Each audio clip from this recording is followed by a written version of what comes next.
آپ کو میں ایک بڑا ایمان افروز واقعہ سنانے لگا ہوں۔ ایک مرتبہ ایک اللہ کا نیک بندہ نماز کا بڑا پابند تھا، اور نماز بھی با جماعت ادا کرنے کا پابند تھا۔ اللہ کرے ہمیں بھی ایسی پابندی نصیب ہو جائے۔ اچھا، ایک مرتبہ بارش ہوئی تو کیچڑ بہت زیادہ تھا۔ بارش ہوئی نا تو کیچڑ بہت زیادہ تھا، تو اس نے گھر والوں سے کہا کہ میں نے مسجد میں ہی نماز پڑھنے جانا ہے۔ وہ کہنے لگے بابا جی چکڑ بڑا وے، پاؤں پھسل گیا، کپڑے خراب ہو جائیں گے، چوٹ لوا بیٹھو گے، گھر ہی پڑھ لو۔ انہوں نے کہا نہیں، میں تو مسجد میں ہی جاؤں گا۔ میں کہاں جاؤں گا؟ وہ تیار ہو کر وضو وغیرہ کر کے تو مسجد کی طرف چلے نہ جاؤ، راستے میں پاؤں پھسل گیا، سارے کپڑے خراب ہو گئے۔ اب آپ کو پتہ ہے جب گھر والے منع کریں بندہ باز نہ آئے، تو پھر واپس جب گھر آئے گا تو پھر گھر والے کیا کریں گے؟ دیکھا منع کیتا سی نہ جاؤ، چنگے رہے ہو، یہ اس قسم باتیں بڑی کی۔ لیکن بابا جی بھی بڑے پکے تھے، وہ پھر دوبارہ کپڑے تبدیل کر کے پھر مسجد کی طرف چل پڑے۔ اچھا، راستے میں پھر پاؤں پھسل گیا، پھر کپڑے سارے خراب، پھر واپس آ گئے۔ گھر والے اور زیادہ گرم ہو گئے، لیکن انہوں نے گھر والوں کی پرواہ نہیں کی۔ تیسری مرتبہ پھر کپڑے بدل کے پھر مسجد کی طرف چل پڑے۔ اب جب گھر سے باہر نکلے نا تو ایک نوجوان بندہ کوئی کھڑا تھا۔ بابا جی کتنے جانا جے؟ یعنی یار مسجد میں جانا ہے۔ کہ لاؤ مجھے ہاتھ پکڑاؤ۔ اس نے ہاتھ پکڑ کے مسجد کے دروازے پر چھوڑ کے نا، لو بابا جی پڑھو نماز۔ بابا جی کہنے لگے یار تو بڑا چنگا بندہ ہے یار، جو مجھے یہاں اتنے مشکل وقت میں مسجد میں چھوڑنے آیا ہے، تیرا تعارف کیا ہے؟ کہنے لگا جی تعارف نہ پوچھو، بس میں تمہیں چھوڑنے آ گیا بس بات۔ میں نے کہا نہیں مجھے بتلا کے جا۔ کہنے لگا مجھے شیطان کہتے ہیں۔ کیا کہتے ہیں؟ شیطان۔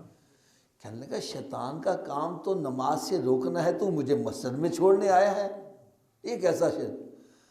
کہنے لگا بابا جی اگر تیسری مرتبہ تم پھسل جاتے نا تو فرشتوں نے تمہیں چھوڑنے آنا تھا۔ تو میں نے کہا کہ اس کو یہ سعادت نہ ملے، میں اس کو وہی خود ہی چھوڑ کے آ جاؤں۔ ایک اور آپ کو بڑا ایمان افروز واقعہ سناؤں۔ حضرت امیر معاویہ رضی اللہ تعالی عنہ، حضرت امیر معاویہ رضی اللہ تعالی عنہ اب ایک مرتبہ نا سلطنت کے کاموں میں مشغول بڑا رہے، رات ساری رات بیٹھ کے وہ حساب کتاب کرتے رہے، اور فجر میں نماز میں آنکھ نہ کھلی، دیر سے آنکھ کھلی۔ اب ہماری اگر آنکھ نہ کھلے یا کوئی مجبوری پڑ جائے تو ہم یہ کہتے ہیں یار نہیں نماز آنکھ نہیں کھلی، رات دیر سے سوئے تھے نا اس وجہ سے نہیں کھلی۔ حالانکہ یہ نہیں سوچنا چاہیے، یہ سوچنا کیا چاہیے؟ بندہ یہ سوچے کہ مجھ سے کوئی غلطی ایسی سرزد ہوئی ہے جس کی وجہ سے مجھے رب تعالیٰ نے اپنے گھر میں بلایا نہیں ہے۔ کیونکہ جس کو رب تعالیٰ بلانا چاہے مسجد میں، اس کو کوئی دنیا کی طاقت روک نہیں سکتی، اور جس کو نہ بلانا چاہے ساری دنیا بھی کوشش کر کے مسجد میں بھیجنا چاہے نہیں بھیج سکتا۔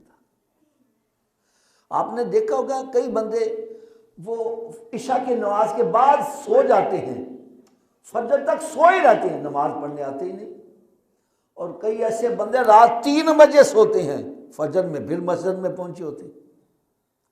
میں صحیح کہہ رہا ہوں غلط کہہ رہا ہوں؟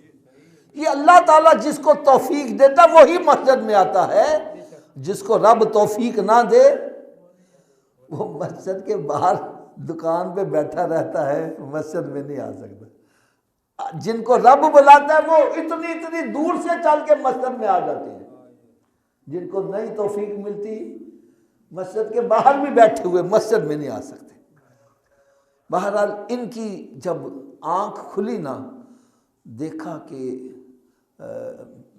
نماز کا وقت گزر گیا ہے، تو انہوں نے جلدی سے وضو کر کے نماز پڑھی اور رونا شروع کر دیا۔ کیا کیا؟ کہ یا اللہ مجھ سے غلطی ضرور ساتھ کوئی ایسی ہوئی ہے جس کی وجہ سے تو نے مجھے نماز کے لیے اٹھنے کی توفیق نہیں دی۔ روتے رہے سارا دن اسی پریشانی میں گزار دیا۔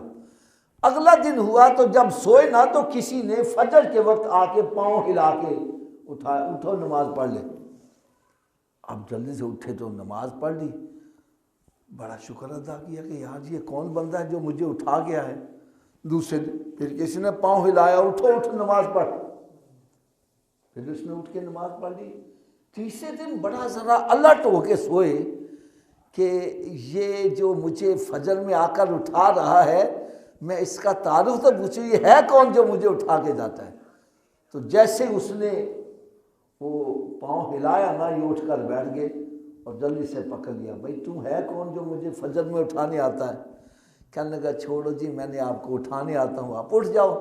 نہیں بتلاؤ تم ہے کون؟ کہنا میں شیطان ہوں۔ کہنا شیطان کا کام تو نماز کے لیے نماز سے روکنا ہے، تم میرے نماز کے لیے اٹھا رہے ہیں۔ کہنے لگا تمہاری میں نے ایک نماز قضا کروائی اور تم ساری رات روتے رہے، اللہ تعالیٰ نے تیرے ہر آنسو کے بدلے جنت میں محل بنا دیا۔ تو میں نہیں چاہتا تیرے محل بنے، میں نے کہا کہ وقت کے اوپر ہی نماز پڑھ کے تو جان چھوڑ۔ شیطان ہمارا دشمن ہے، یہ بڑے بڑے روپ میں آ کر ہمارے گمراہ کرنے کی کوشش کرتا ہے۔ چلو آخر میں ایک بڑا ایمان افروز آپ کو واقعہ سناؤں، آپ سنیں گے آپ کی طبیعت خوش ہو جائے گی۔ میں نے آج جو موضوع پکڑا ہے نا وہ یہ ہے کہ انسان جتنا مشقت میں پڑھ کر نیکی کرتا ہے، اللہ تعالیٰ کے ہاں اجر بھی اتنا زیادہ ملتا ہے۔ تو مشقت میں پڑھ کر نیکی کر لیا کرو، مشقت کی وجہ سے نیکی کو ترک نہ کیا کرو، کیونکہ سرکار دو عالم صلی اللہ علیہ وسلم نے ارشاد فرمایا کہ بعض ایسے مقامات پر بندے کا 1 روپیہ، یعنی درہم وہاں کی آج میں سمجھانے کے لیے بتلا رہا ہوں، مفہوم ہے حدیث کا، کسی جگہ 1 روپیہ 1000 سے زیادہ افضلیت لے جاتا ہے۔ یا صلی اللہ علیہ وسلم وہ کیسے؟ فرمایا ایک بندے کے پاس کروڑوں روپیہ ہے، وہ 1000 دے دے اس کو کوئی محسوس، اور ایک بندے کے پاس ہے ہی 2 روپے، وہ ایک رب کے راستے میں، وہ اصل میں آدھا مال دے رہا ہے رب کے راستے میں، تو اس کا 1 روپیہ اس کے 1000 روپے پر بھی سبقت لے جائے گا۔ ایک مرتبہ ایک اللہ کا نیک بندہ، وہ کیا کام کرتا تھا، اس کے پاس رسی تھی اور داتری، جنگل میں جاتا گھاس کاٹ کے لاتا اور بازار میں فروخت کر کے اس کا روٹی پانی کا سلسلہ اس طرح چلتا تھا۔ ایک دن اس کے دل میں خیال آیا کہ یار میں یہ جو وقت ادھر لگاتا ہوں نا، یہ رب کی عبادت میں لگاؤں، اللہ تعالیٰ میری روزی کا سلسلہ بنا دے گا۔ اس نے داتری اور رسی ایک درخت کی جڑ کے نیچے رکھی اور خود عبادت میں مشغول ہو گیا، اللہ اللہ کرنے شروع کر دیا۔ اللہ تعالیٰ کو اس کی عبادت پسند آ گئی، اس کے لیے 2 روٹیاں سالن صبح آ جایا کرے، 2 روٹیاں سالن شام کو آ جایا کرے، وہ کھا کر اللہ اللہ کرتا رہا کرے۔ کافی عرصہ گزر گیا، ایک دن اس نے کیا دیکھا کہ آسمان سے ایک خوان اترا ہے، دسترخوان، جس کی خوشبو سے سارا جنگل مہک اٹھا ہے۔ بڑا رشک آیا کہ یار یہ کون بندہ ہے جس کے لیے اتنا اہتمام ہو رہا ہے۔ وہ جب گیا نا، جا کے دیکھا ایک نوجوان بندہ بیٹھا ہوا ہے، عبادت میں مشغول ہے، اور اس کے آگے وہ سارا دسترخوان جس پر طرح طرح کے کھانے رکھے ہوئے ہیں وہ پڑے ہوئے ہیں۔ اس کے دل میں نا ناشکری سی آ گئی، یا اللہ میں اتنے عرصے سے تیری عبادت کر رہا ہوں، میرے لیے 2 روٹی اور سالن، اور یہ بھی کل کا چھوکر آیا، اس کے لیے اتنا اہتمام۔ تو غیب سے ندا آتی ہے، اے ناشکرے اپنی داتری اور رسی اٹھا اور چل جا کے اپنا کام کر۔ فرمایا تو داتری اور رسی چھوڑ کر میری طرف آیا ہے، یہ تخت و تاج کو ٹھوکر مار کے میری طرف آیا ہے۔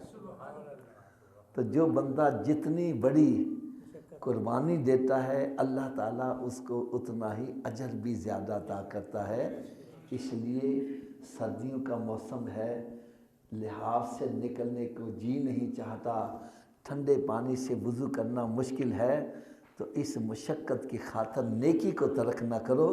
جتنا مشقت میں پڑھ کر نیکی کرو گے اللہ تعالیٰ اجر بھی اتنا زیادہ عطا کرے گا، جتنا مشقت میں پڑھ کر نیک اعمال کرو گے اللہ تعالیٰ کے ہاں اجر بھی اتنا زیادہ ملے گا۔ قرآن مجید میں بھی رب تعالیٰ نے ارشاد فرمایا والسابقون الاولون من المہاجرین والانصار، جو ایمان لانے میں سبقت لے گئے، جو بعد میں ایمان لائے، جو مہاجر اور انصار۔ اب دیکھو مہاجروں کا ذکر پہلے آیا ہے، انصار کا ذکر بعد میں آیا ہے۔ وجہ کیا ہے؟ جو تکلیفیں مہاجرین نے برداشت کی ہیں انصار نے برداشت جو ماریں بلال حبشی رضی اللہ نے کھائی ہیں، مدینہ والوں نے تو نہیں نہ کھائی۔ تو جو مہاجرین کو مقام ہے وہ انصار کو حاصل نہیں، اس لیے مہاجرین کا ذکر پہلے آیا ہے۔ بے شک مہاجرین نے بڑی قربانی دی کہ جب سرکار صلی اللہ علیہ وسلم نے بھائی چارے کا سلسلہ بنایا، انہوں نے جا کر آدھی آدھی جائیداد جو تھی صحابہ کرام کے نام مہاجرین کے نام کر دی، قربانی بڑی دی، لیکن جو مشقتیں، جو تکلیفیں، جو ماریں مہاجرین نے کھائی ہیں وہ انصار نے نہیں کھائی۔ اس لیے رب تعالیٰ نے مہاجرین کا ذکر پہلے فرمایا ہے، انصار کا ذکر بعد میں فرمایا ہے۔